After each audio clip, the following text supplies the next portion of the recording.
Welcome to this episode of CynSpeaks. In this episode, we're going to talk about conflict, and we're going to specifically talk about how the ego shows up in conflict. So, this topic is not necessarily the most fun topic, but it's kind of interesting because we all deal with conflict in some way, shape, or form. And sometimes it's confusing as far as how to deal with that conflict and still remain true to yourself and even respectable at times, depending on what's being thrown at you. So, conflict can show up in many different avenues of your life. And from what I've found, this concept will kind of apply to all of them. So, understanding how the ego shows up in conflict and what to do is pretty simple.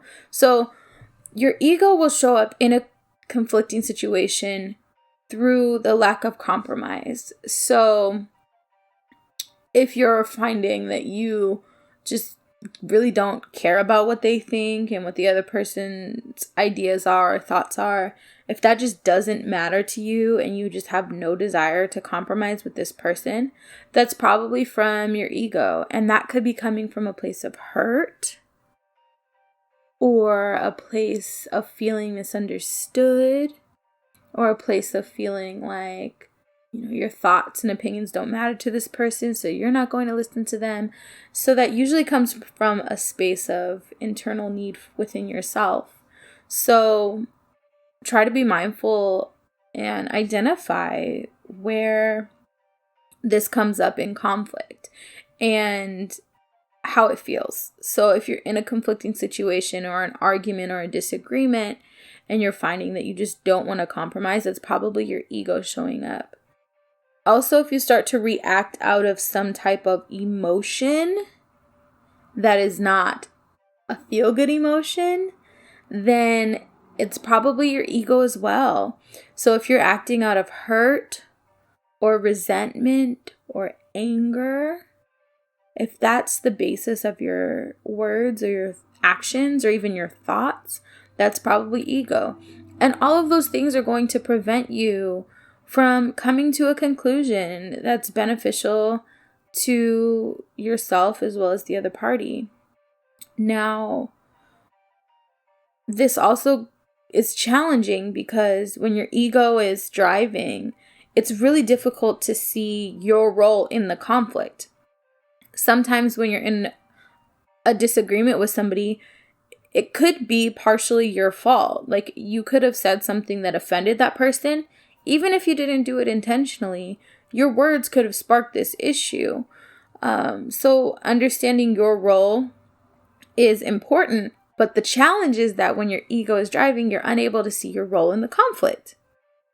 So what that does is it blocks you from a compromise or a solution or a resolution even. So when you're in conflict, it is important to move into a space where your emotions are no longer driving. Because as long as your emotions are driving, a part of your brain is activated that is almost hijacking your thought process. Like they're taking a joyride with your thoughts. So as long as that part of your brain is activated, which usually happens when we're in a response mode to something extreme. So if you're feeling angry or upset or stressed or panicked, any of those emotions will get you to act in a way that doesn't serve you. Salespeople use this tactic. Actually, they understand this concept and they will actually put pressure on you or make you feel like, oh, this deal isn't going to last, so I need to move quickly. That's you making an emotional decision, and salespeople know that. Really skilled ones are really sneaky about doing it, but it's pretty simple to understand. So think of a reaction out of emotion or an ego-based reaction is actually your thought processes have been hijacked. So your ego pretty much took over the wheel and you don't have full control over what's going on. So that's good to know, but what can you do in the moment, right? Most people are going to think, okay, well, that's great. Now what? So when you're in a space of conflict, it is important to first calm down. Calm down. That could mean, you know what? I can't have this conversation right now. Let's revisit this at another time.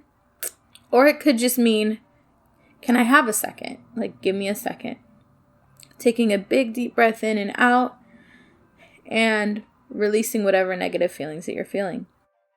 So just being aware that, hold on, this might be my ego or this might be my emotions taking over. Let me not respond yet. That will help. That's just being more responsible in your communications with other people. So that level of awareness is really all you need.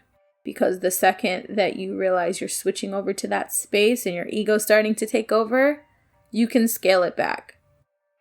It takes practice, but really all you need is the awareness.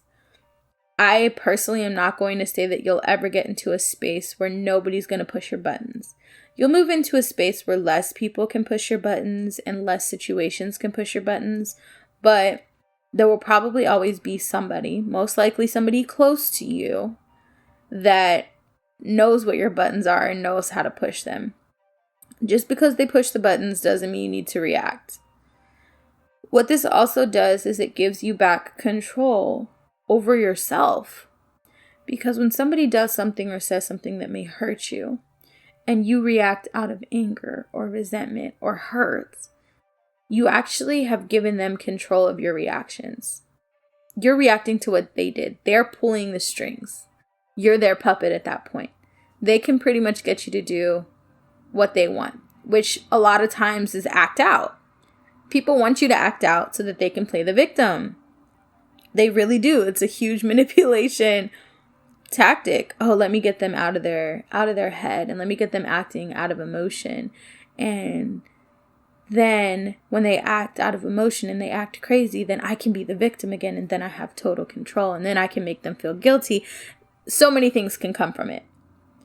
So you want to take back the power over your thoughts and your actions by simply breathing, taking a big breath in and out. Like, okay, like, let me get back on track.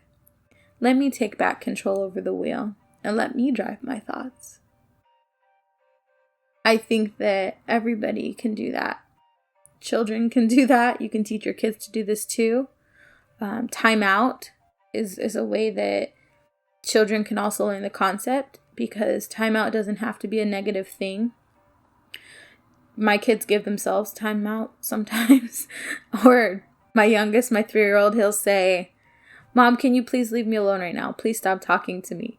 And I think it's the cutest thing ever, because he's verbalizing that he needs a second before he responds to me. I may have said something that upset him. 3-year-olds are completely unique beast. They are something special, but he's learning about his own ego, and he knows to say, "Mom, can I have a second before I respond to you because I'm frustrated?" So teaching your kids to have the skills to remove themselves or give themselves a minute to calm down before they respond is really easy. You can offer them a timeout. Hey, do you need a timeout before you respond? This is also really big with kids that are transitioning back and forth to different parents' homes, because if you think about it, they're adapting to new rules, a new environment, and then they're probably dealing with a ton of emotions like guilt or frustration or sadness or hurt. Like, they're probably dealing with a wide range of emotions that we can't even understand. So allowing them a little bit of time or a timeout to just kind of reset because they're at a new place, it may help them to adjust and to just be a little more peaceful. So I found that a lot of my 3-year-old's meltdowns come when he's transitioning from one house to another. So just being understanding of that and giving him his space and letting him watch his Power Rangers while he calms down is helpful for him. And then he comes in here, to me when he's ready and cuddles up with me, and then we're fine. But I understand that it's probably hard for them going back and forth. So just being understanding of the fact that your thoughts can get hijacked by essentially your emotions. So knowing when you're acting out of emotion or when you're acting with a very thoughtful, intentional choice, right? That is going to be helpful for you.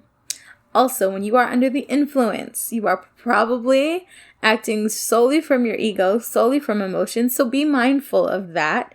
Probably not the best time to send some text messages to your ex. So just think about that as well. Like when you're under the influence, your inhibitions are down and you're moving out of ego. So think about that as well. There's a balance. So it's important to enjoy the process as you learn and start to identify your ego and how it shows up and when your emotions take over, because that's part of the growth process, is just noticing it. So as you notice it, get excited about that, because you're growing and you're doing better each time. And that's really what it's all about. So keep me posted on how this is working out for you, how it helps you through conflict. And I definitely want to hear, like, I'm excited to read the comments about it. So tag me or my hashtag CynSpeaks for the podcast. You guys know my Instagram is at Cynamon Voe, so make sure you follow me there so that I can stay in the loop to what you guys are doing, and you guys can stay looped in when we post new episodes. Also, I'm posting the episodes on YouTube, so you can share links easily that way, but make sure you subscribe and share, because that so helps the podcast. But that's pretty much it for now. Until next time.